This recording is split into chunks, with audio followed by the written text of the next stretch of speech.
আচ্ছা, মাতৃগর্ভ তো সবথেকে পবিত্র এবং সবথেকে নিরাপদ জায়গা একটা শিশুর জন্য, যেখানে সে আস্তে আস্তে নিজেকে তৈরি করে। স্বয়ং ভগবান নির্বাচন করে দিয়েছেন। তাহলে আমরা কে? আমার নাম শর্মিলা গাঙ্গুলি। গত 22 তারিখ সকাল থেকে এবং ভোর রাত অবধি, 23 তারিখ ভোর রাত অবধি আমার সাথে যা যা হয়েছিল আমি এমনই অভাগা মা, আমার বুকে আমি এমনই অভাগা মা, আমার বুকে ছুঁয়েছে কিনা আমি বুঝতে পারছি না। আমার সেলাই এখনো কাটেনি, তাও আমার এমনি কথা বলতে হচ্ছে। মেডিভিউ রিপোর্ট অনুযায়ী, এই যে মেডিভিউ রিপোর্ট 22 তারিখের মেডিভিউ রিপোর্টটা, ওটা আপনারা দেখতে পাবেন। এই যে 22 তারিখের মেডিভিউ রিপোর্টটা, এই রিপোর্টেও দেখতে পাচ্ছেন এখানে লেখা আছে single non life fetal scene.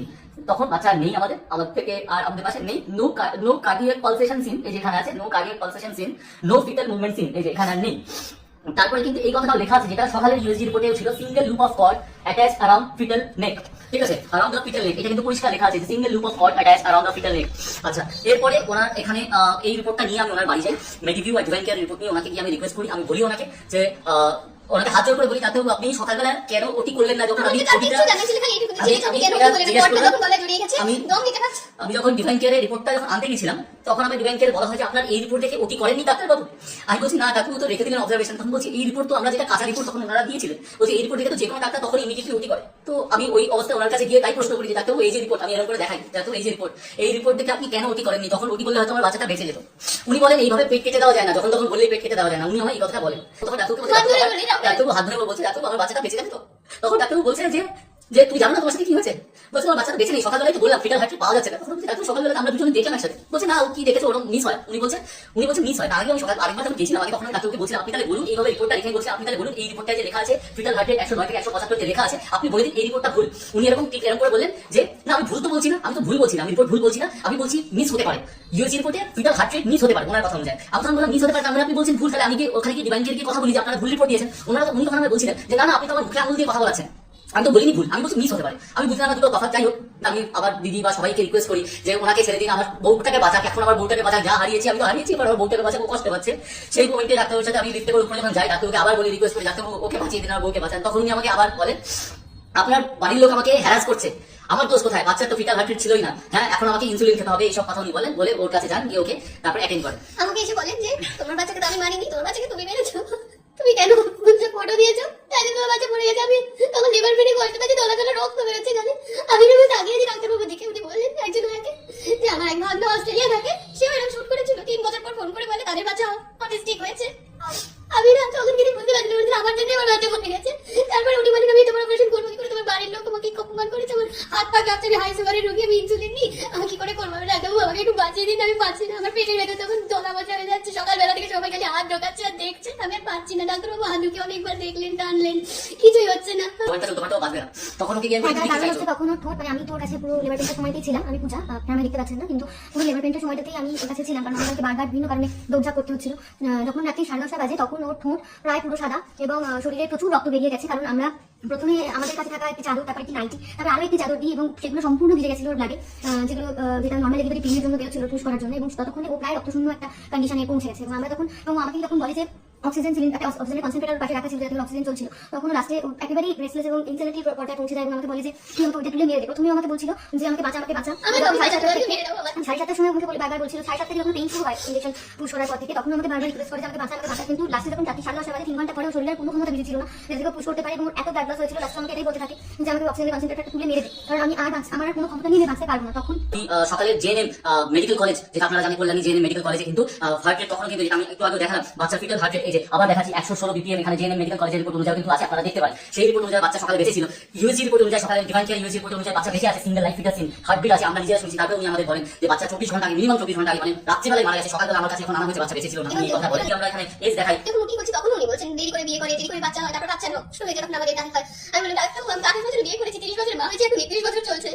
আমি আরেক ডাক্তারকে জিজ্ঞেস করি যে আমি কি এরপরে মা হতে পারবো? যে মা কেন পারবে না? নিশ্চয়ই পারবে।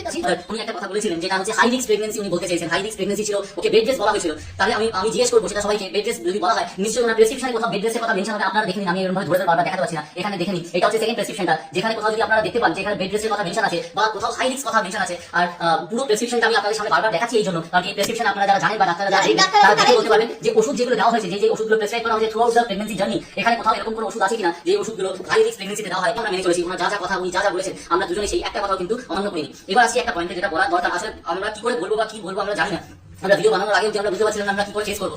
তো এখানে অনেক কথা উঠে এসেছে, যেটা হচ্ছে যে কেন কাজ করেছে সৈনিক, কেন এই অবস্থায় হাই রিস্ক প্রেগন্যান্সিতে অ্যাকর্ডিং টু ডক্টর কেন কাজ করে গেছে, বেড রেস্ট বলা হয়েছে, যেটা আপনাদের আমি দেখালাম যে ওনার প্রেসক্রিপশনে কোথাও বেড রেস্টের কথা মেনশন ছিল না। ও একদম সুস্থ ছিল। যা হতে ভালো লাগবে তাই করবে, আমার যার জন্য ওনার উপর এত আস্থা হয়েছে এই 8 মাস 9 আর মাসে। ও সত্যি তো ডাক্তারের কাছে, আমরা ডক্টরের কাছে 9 মাস ধরে ওর কোনো রকম কমপ্লিকেশন হয়নি, ওর তো কোনো অসুবিধা হয়নি, ও সম্পূর্ণ সুস্থ ছিল। আমরা যার জন্য অন্য কোনো ডক্টরের কাছে আমরা কনসাল্ট করিনি, আমরা যাইনি, সেকে থটও নিনি, জেনে আমরা অ্যাডমিট না করি ওনাকে এই কথা আমি বলে নিয়ে আসি, এত আপনার উপর সেই আঘাত ভরসা আছে আমাদের, তাই জন্য নিয়েছি। হ্যাঁ, আস্থা ভরসা আপনার উপর আছে, আমরা কোনো ইয়ে করিনি, কারণ কোনো কমপ্লিকেশন ছিল না। যারা ওয়ার্কিং ওমেন, যারা আইটিতে আছে, প্রাইভেট বা পাবলিক সেক্টরে কাজ করে, তারা 8 মাস অব্দি বা 8.5 মাস অব্দি কিন্তু তারা কাজ করে, ট্রেনে বাসে যাতায়াত করে, মেট্রোতে যাতায়াত করে, ও তো বাইরেও বেরোয়নি, ও তো বাড়িতে এসে কাজ করছে, এটা প্রমোশনাল কাজ, এটা ওর কাজ, ও কন্টেন্ট ক্রিয়েটর, ও রাস্তায় গিয়ে নাচানাচি করে না, কোনো কিছু এরকম কোনো ভিডিও নেই। হ্যাঁ, যেগুলো করেছে সেটা ডাক্তাররা জানেন, আর যেটা করেছে বাড়িতে বসে করেছে। এবার এখানে আমাদের আর কিছু বলার নেই, আপনারা যা বলার আপনারা আর বলবেন। একটি কথা, যদি কোনো এরকম অঘটন কোনো মায়ের সাথে ঘটে থাকে তাকে দায়ক বা দোষী করবে না, তাহলে সমাজে মুখ দেখানোর কিছু থাকবে না। আমার ছেলেটা সত্যি কিছু একটা ছিল, যার জন্য আমি জানতে পারলাম সমাজে এত নোংরা মানুষ, ভদ্র বেশি থাকে।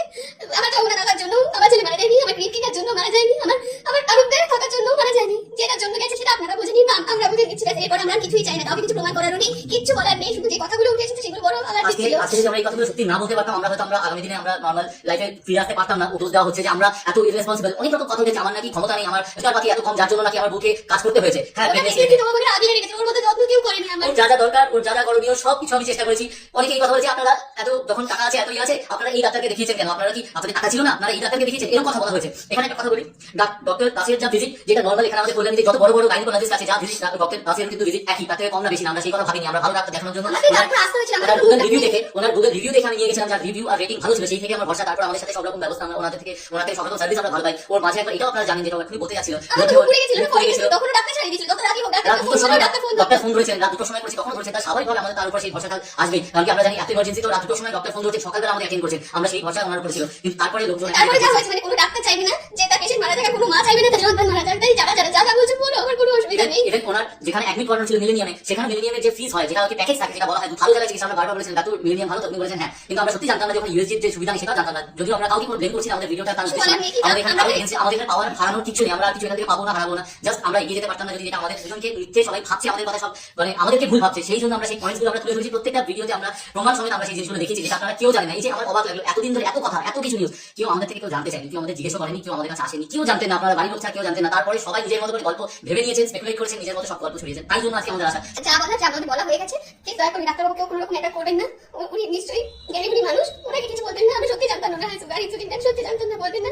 আমরা আমাদের দুঃখ সত্যি বললাম, এবার আপনাদের যা বলছেন আপনারা বুঝবেন, আমাদের একটু একা ছেড়ে দিন। এখন আমাদের একটু একা ছেড়ে দিন প্লিজ।